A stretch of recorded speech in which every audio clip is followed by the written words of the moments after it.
He'll come after the sannyas ceremony? No, before. So probably sometime today. Okay.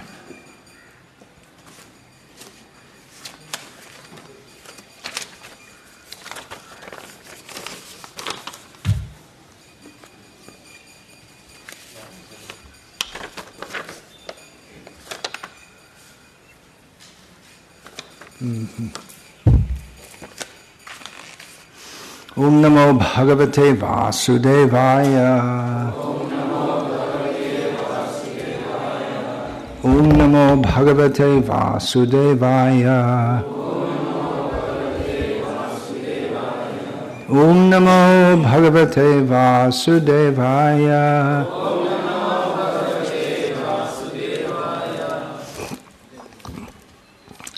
Om Jnana-timirandhasya Jnananjana Shalakaya Chakshurunmilitam Yena Tasmai Shri Gurave Namaha. Nama Shreshtham Manamapi Shakti-putramatra Surupam Rupam Tasyagajamurapurim Bhaturim Goshavatim Radha Kundam Girivaramaho Radhika Madhavasham Prapto Yasya Pratita Kripaya Shri Gurum Tam Natosmi Vandeham Shri Guru Shriyataf Padagamalam Shri Gurun Vaishnavangscha Shri Rupam Sagrajatam Sahagana Raghunatan Vitam Tam Sajivam Sadvaitam Savadhutam Parijana Sahitam Krishna Chaitanya Devam Shri Radha Krishna Padam Sahagana Lalita Shri Vishakha Vitam Chaveda Etam Purusham Mahantam Aditya Varnam Tamasaparastat Tameva Vedit Vati Mrityameti Nanyaf Panta Viditayanaya Yasmad Paramna Paramasti Kinchit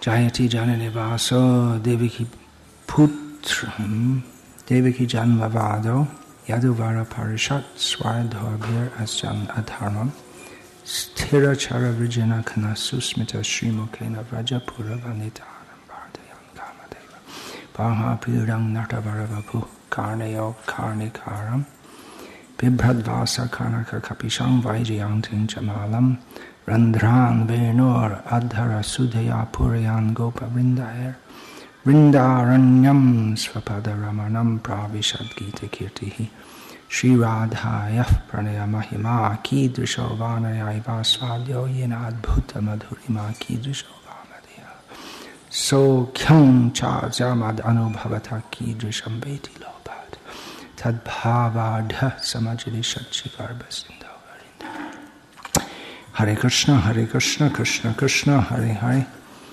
Hare Rama Rama Rama Hare Hare. I've received a couple of emails with questions which I intend to discuss in this session. One is from Narayan Srinivas Das, who is born into a Ramanuja Sampradaya Brahmin family, Iyengar family, but in his particular family, it was already, even at his father's time, it was already Sakale Neha Mahata Yoga Nashta.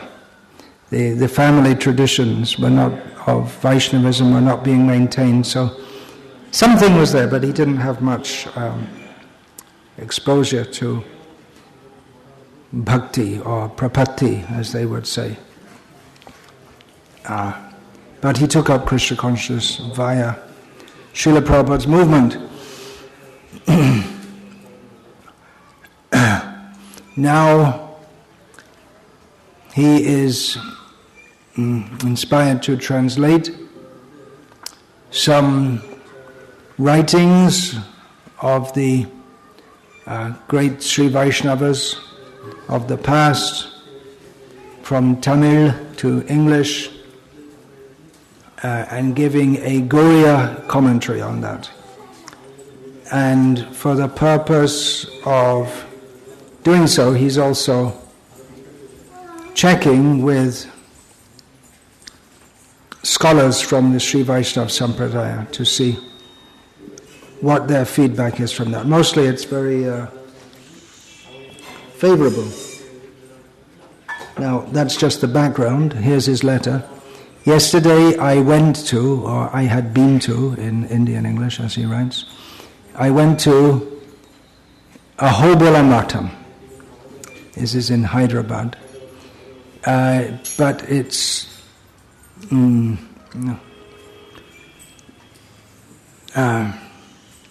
it's in Hyderabad. It's a branch of the Ahobila Matam in South Andhra Pradesh. To meet two Tamil scholars accompanying Ahobila Mat Jia to discuss about my upcoming book. One of them went through my commentary and said it had been written well. He asked me to send a printout to him so that he could check thoroughly and give his comments. He took me to the Jia, which means the present Acharya.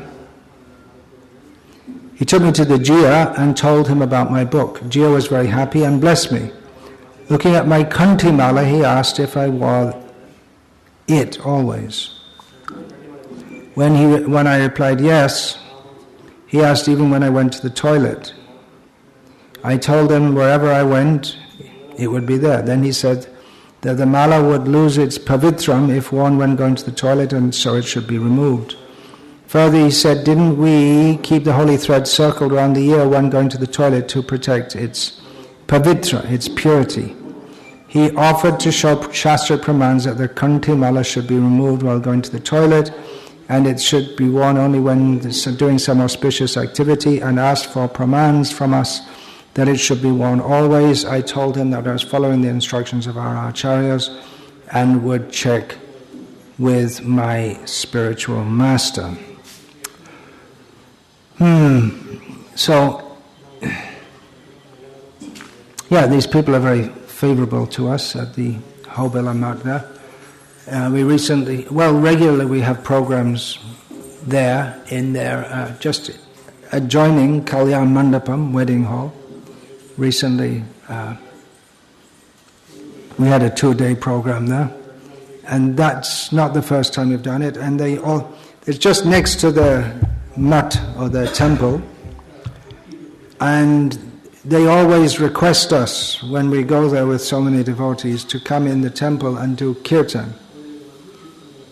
And as long as we go on doing kirtan, they'll be happy. Although actually they said, but they call us, you come and do kirtan, you must do, that's their only, they give the hall free, but you do it. You do kirtan. It's not, they don't oblige us to, but that's what they want us to do.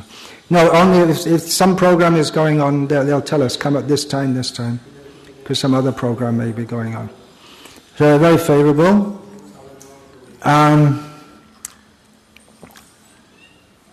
And mostly who he showed this book to, it's the big people in the Sri Vaishnava Sampradaya. They're very open and favorable to that, although mostly the Vadagalai seem to be more favorable. These Ahobila Matam are also Vadagalai. When he approached, I know that Sridhar Srinivas is doing a similar thing. When he approached the most well-known nowadays among the Tengalai, that was the, what's his name, Velagudi Krishna.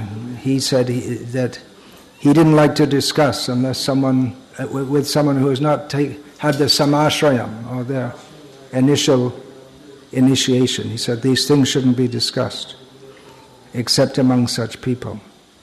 Although we do have Vaishnav initiation. I don't know whether they accept that or not. So mostly they're very open. But this question about wearing the tulsi beads, the neck beads at all times, is something which, it's not the first time I've heard Sri Vaishnavas asking about this and say that, well, it's wrong to do that, and according to Shastra, You should only do it when doing some auspicious activity, such as puja, or Srinivas Kalyanam. Yesterday I was in the office of in the police station, foreigners registration office. He had a TV in front of him with Srinivas Kalyanam going on in Tirumala. So he was watching that while he was doing his work. That means the marriage of Srinivas. I'm saying for the benefit of those who don't know these words. So that ceremony was going on live from Tirumala. So they had their beads, and you've seen in the Sri Vaishnava Sampradaya, their beads are removable. They have one strand like this. You can take them off and put them on. And they use it when particularly during auspicious activities. For one who's... Okay, let's give the Gauriya perspective. For one who's fully engaged in Krishna's service, all his activities are auspicious. Iha yasya harer dasya karmana manasagira nikilashvapyavastasu jivan muktasa uchyate. One is considered liberated in this very life. Actually, it's not even from a Gauriya work. I believe it's from Hari Bhakti Sudodai,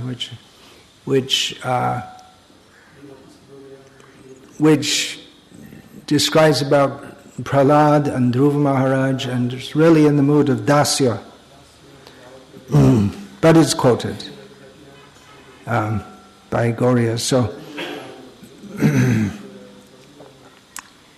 someone who's completely engaged there, mind, words and activities in the service to Hari, and even while living in this world, he's fully liberated. So, of course, we do make a distinction between pure activities and impure activities. Pure activity, worshipping the deity, one should bathe before doing so.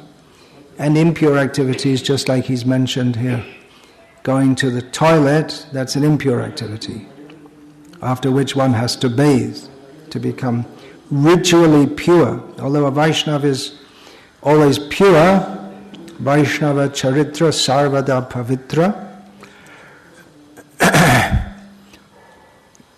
By his character he's always pure, but if he's to engage in activities like cooking for the Lord, honoring prasadam, worshipping the deity, then he should be ritually pure by bathing, accepting fresh clothes, wearing fresh clothes, and so on. Chanting mantras for purification. For a fully pure devotee, there's no need to do all such things. But nevertheless, he still should do. I'd heard there's one godbrother of mine who used to live in Vrindavan, and he's passed away now, but he used to go on the altar without bathing just to emphasize the fact that he is liberated. Maybe. But I don't think any other acharyas did that. Well, other acharya, if you consider, many people consider him to be an acharya. So that's one consideration. Another consideration is that we always wear this as a sign along with, in fact, Srila Prabhupada emphasized this, that the beads are always to be worn. He said that even the clothing, you don't have to wear this clothing, this what is sometimes called devotional clothing. You can wear, he didn't say jeans and t-shirts, but he did say men can wear conventional dress which is considered respectable, his disciples. They can wear, respect means like a suit and tie, but they should always have tilak and neck. They should always have tilak and neck beads. And in this section of the Nectar of Devotion, in which the Vaishnava appearances described, it's stated that in the kingdom of Malayadhwaj, one king, I believe that was his name, was a great devotee. Then even the people of the lowest category of society, they look as if they just come from, they're directly from Vaikuntha because they're initiated as Vaishnavas and they have tilak and tulsi neck beads. So there seems to be some praman there of always wearing them, always wearing neck beads. And also there is the consideration that one who is wearing tulsi neck beads will not be taken by Yamaraj. So one can die at any time, but one who is wearing tulsi neck beads won't be taken by Yamaraj. Now these are some counter arguments, but the real point to be considered here, or the main point to be considered, is that there are different rules followed in different sampradayas. There are hundreds and thousands of rules concerning conduct within Shastra, and different acharyas, they select for their followers those which are suitable. Suitable for Vaishnavas. Again, in this office yesterday, this policeman, he asked about, why are you wearing this? And I explained this Tulasi and this for Vaishnavas, and he showed me he was wearing a Rudraksha, and I said that's for Shaivas, follower of Lord Shiva. And I said Vaishnavas can also wear it. Did you know that? It's said in Hari Bhakti Vilas. You can wear Rudraksha, you can wear a crystal mala, so many things you can wear. Lotus malas, in the Madhva Sampradaya they wear the lotus seed mala.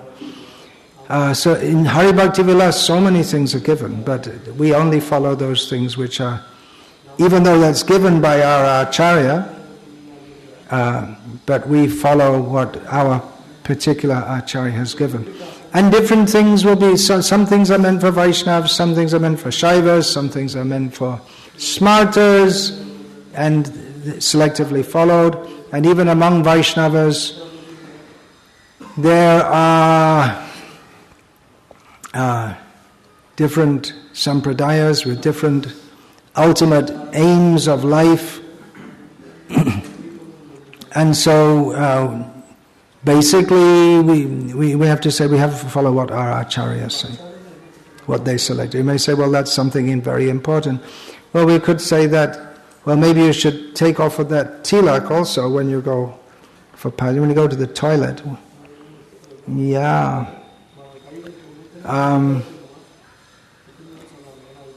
We could also say, well, in the Sri Sampradaya, on Ekadashi, people eat idlis, so we're told, because they say, well, you're not supposed to eat grains, but when it's powdered, it's not a grain anymore. That's their reasoning. And in Bengal, I used to hear that people in Chaitanya Charitamrita, it's mentioned about not taking anna on Ekadashi. So they don't take anna, rice. It can mean rice or it can mean grains in general. So they take chapatis on that day, on Ekadashi. Some people. So different rules are interpreted differently. And to me it seems like a strange question, because I would think he must know this and understand this, that in different sampradayas, different things are done differently by different people. And it's not the main thing, smartavya satatang Vishnu, to always remember Krishna. That is the aim of all the sampradayas. And it's a bit of an aggressive question. It's almost saying like, your acharyas are wrong to have told you this. You could also ask him, but I wouldn't, because there's basically a very good relationship there, and I wouldn't want to disturb that. But you can say, do you follow everything that Ramanuja taught? Does anyone nowadays follow as people used to follow even 100 years ago? What about the water you're taking? You say Brahmanas are only supposed to drink and bathe in pure water. What are you doing in the middle of Hyderabad? The water is brought in by tanker, or you purchase bottled water to drink. So if you want to get into little details, then there's no end of it, but what's the point?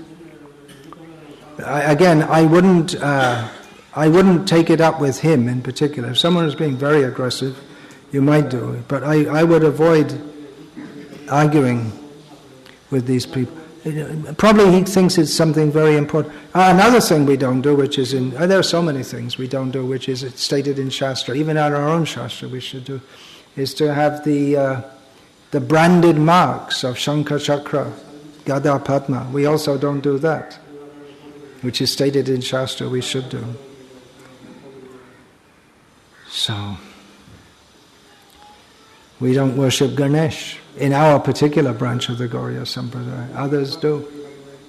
So, what shall we do? We accept what Prabhupada gave us, what is suitable for us. And that may be modified also in course of time by different followers of Srila Prabhupada. In fact, it's going on already, not in a very good way, and dropping so many things that Prabhupada gave us in the name of making it easier or whatever for people to practice Krishna consciousness.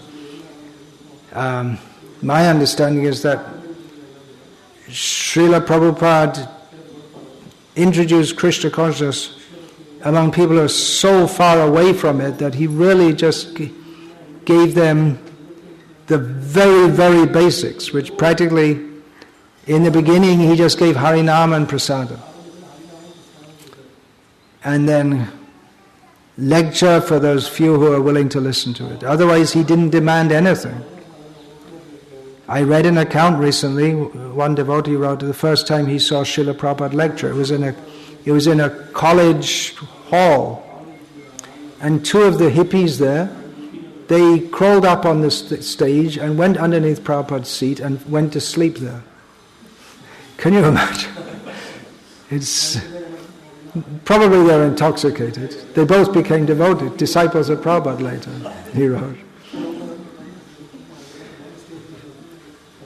So sometimes it's said we should revert to those early days where everyone was just like a brother and a sister, and then no one was very interested in rules, but if you say it was like brother and sister, then it later on became, in many cases, somewhat incestuous. In other words, living like brother and sister, but there was a lot of illicit mixing, and therefore rules and regulations are required. That's another story. But in general, we should look.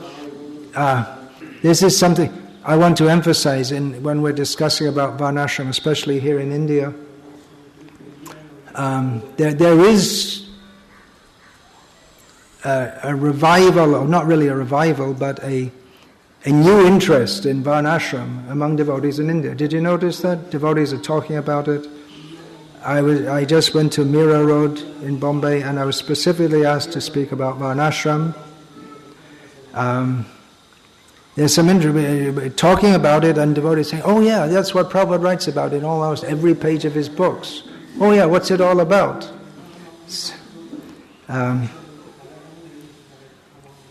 So there's some interest, but Varnashram actually means one part of Varnashram society is many rules for all kinds of things.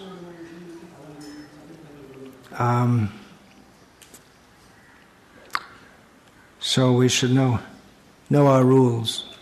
But then it's anyway, I won't talk more about that now, just some idea about that.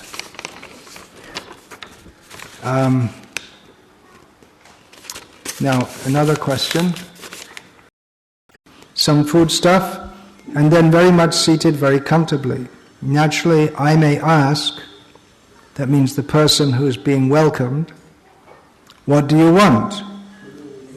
Then I'll expect, give me this, give me that, give me that. So Srila Prabhupada is describing that if you, puja means you call someone, you seat them nicely, you give them nice food, you respect them, And the person who's being welcomed and respected, who's being offered puja, he will say, "What do you want?" And then the person who is offering the respect says, "I want this and I want that." So that's a standard thing, as I have observed, in a hierarchical society. Of course, every society is hierarchical, but in the West there's a pervasive myth that it's not. But a clearly structured society in which there are, for instance, landowners, richer people, servants. So a person of the servant class, they do their service in this and that. They may, on some occasion, particularly offer some respect to all the time they'll offer respect, but they may call the house owner, sit him, offer him something nice, and it's understood. Okay, he wants something. And those who are big, it's there, they have to give. Have to means it's just part of the dharma, that's all. It's difficult to explain. Just like, for instance, people in a household, they're servants, and the servants' children will also become servants in the same household. And when it's time for the servants' children to be married, the expenses will be paid for by the house owners, and like that. It's just understood. So if someone is approaching like that, you understand. Oh, now he needs something from what does he need? Oh, my daughter has to be married. So, all right, what do you need? This. All right. And it's expected it will be looked after. So I'll expect, give me this, give me that, give me that. That is going on, Srila Prabhupada says. That is called puja. But those who are worshipping the Supreme Personality of Godhead, that is not called puja, that is called seva, Krishna seva. We never say Krishna puja. Nobody never says like that. Seva. Seva means it is my duty. I am an eternal servant of Krishna. Seva is my duty. So there is a difference between puja and seva. Puja means I flatter you to satisfy you, and after being satisfied you may offer me something, or I'll ask you something and you offer me. That is called puja. That is devata puja. So when you come to Krishna or Vishnu, that is not puja, that is seva. Seva. So as Krishna is offered seva, service, similarly his representative, he is also offered seva. So in regard to this, Vrindavan Chandra Prabhu sent an email with a quote from Srila Prabhupada's purport to Bhagavad Gita as it is, chapter 6, 47. The word bhajate is significant here. Bhajate has its root in the word bhaj, which is used when there is need of service. The English word worship cannot be used in the same sense as bhaj. Worship means to adore or to show respect and honor to the worthy one, but service with love and faith is especially meant for the Supreme Personality of Godhead. That's from the verse that Yoginam api sarvesham madgatena antaramana shadhavan bhajate yomang samayuktatamo masaha. So the shraddha, worship with faith, and antaratmana, love. So one can avoid worshipping a respectable man or a demigod and may be called discourteous, but one cannot avoid the Supreme Lord without being thoroughly condemned. End of quote. However, we use the word puja, worship, in relation to Guru puja, Vyasa puja, etc. Also, Krishna says to Uddhava, Mad bhakta puja bhyadika. Krishna says to Uddhava that when describing the whole system of worship of himself, in the midst of that, Krishna says to Uddhava that worship of my devotee is better than worship of myself. So what is the context in these cases where the word puja is used? Yeah, the important word here is context. Puja is also done for Krishna. The word may not be used so much. There are puja archana, seva archana. these terms are used. Archa means deity worship. So there's the puja. Puja is part of deity worship, where first in deity worship, first there's Guru Puja, and then the deities are worshipped. So puja means to offer all nice things, to bathe, to dress, to offer nice scents, food, flowers, arati. But the attitude there is definitely, it's one of someone who's making a supplication, please give me this. But it's different to that of someone who worships a demigod with the aim of getting some material gain. Devotee prays to Krishna that na dhanam na janam na sundarim kavitam va jagadisha kame mama janmani janmanishre bhavatad bhakti rahaitu kitvai.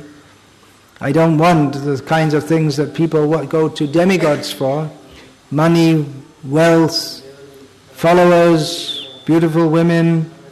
I only want your service, birth after birth. So he's praying for service, for bhakti, causeless, without any personal demand. Prem dham vina beta daridra jivan das kari betan more deya prem dham. Chaitanya Mahaprabhu's prayers. He says that without the wealth of prem, love for Krishna, then our life is miserable and poverty-stricken. So he prays for the wages. I'm doing these activities, so you repay me with the wealth, the payment of love of Krishna, love of himself. So it's a different attitude. Certainly puja is done for Krishna, but it's a different attitude. The attitude that, yes, why am I doing this? Well, there's no real question. Why? Why do we worship demigods? For dhan, jan, sundari. Why do we worship Krishna? Well, that's just what we do. That's our life. That's what we do. There's no personal reason for it. We do it because it's service. Our position is a servant. Loving feelings. There's a difference between doing something with the idea of getting something from someone and doing something, serving someone simply out of love. So, in the higher levels of bhakti, well, the word puja won't even be used. The gopis don't think that well, there is also sometimes, we find in the Goswami's works, there is formal arati performed by the gopis for Radha and Krishna. But generally they're busy in collecting flour, fruit, making bed for Radha and Krishna from flowers, decorating the bower, dressing Krishna, dressing Radha. But it's informal. And the idea is, whereas puja is formal. So at the highest level, the seva, the word is seva. And as Srila Prabhupada says here, we always talk about Krishna seva. I don't know in your language, but I know in the Bengali language, or Gauriya Bhasha, as Bhaktistan Saraswati Thakur said, that by speaking this language, the people of Gaura Desh, Bengal, they are elevated to Golok Vrindavan. That doesn't mean talking all nonsense in Bengali, but discussing topics of Krishna in that language is particularly helpful for elevation to the spiritual world. So always we've spoken of Krishna Seva, Vaishnava Seva. Not so much puja. Jibe Daya. What is that? Jibe Daya, Name Ruche, Vaishnava Sevan. These three things. Iha boy, dharma nahi, shuna shonatan. these three things, they constitute the essence of dharma. Mercy toward, compassion toward all living beings, and taste for the holy name, and service to the Vaishnavas. So the attitude is more on seva as a duty, not just a duty as rigid, as formal, as in the army, something like that, but offered with love, spontaneously, happily. Whereas puja tends to be a little rigid, ritualistic. It's not necessarily a bad thing. Here in South India, in the Vaishnava traditions, there's more emphasis on formalistic worship. So this idea, puja, I come, I want something from you. I'm being nice to you, means I want something from you. I have some self-interest. But seva means that one will serve all one's life and completely dedicated and not expecting anything in return. There's so many examples. Lakshman, he served Sita and Ram in the forest, literally day and night. He didn't sleep. He didn't go on strike at any time. Even when Sita was so cruel to him with her words, he didn't retaliate. And he came back eventually to Ayodhya, and life went on as usual. He didn't expect that, okay, now I need to get some recognition. It's just, that's what he does. He's the younger brother and he serves, that's all. So there's no expectation. The reward is the service, that's all. The opportunity. Seva abhilash. This again and again we find in our Vaishnava songs, the prayer, the desire for service. Not that we're worshipping and then you'll put me on a big seat and people will come and worship me. No, just the opportunity for service. Or as here, I say here, I mean not particularly in Salem, but in South India, in the Sri Vaishnava Sampradaya, they emphasize on kainkarya, the opportunity for service, personal service. Hare Krishna. Anything you'd like to say about that? Any more points? Could be the topic of great discussion. No. All right then, Hare Krishna. We'll finish here. Short session today. Hare Krishna. All glories to His Divine Grace, Srila Prabhupada. Hare Krishna.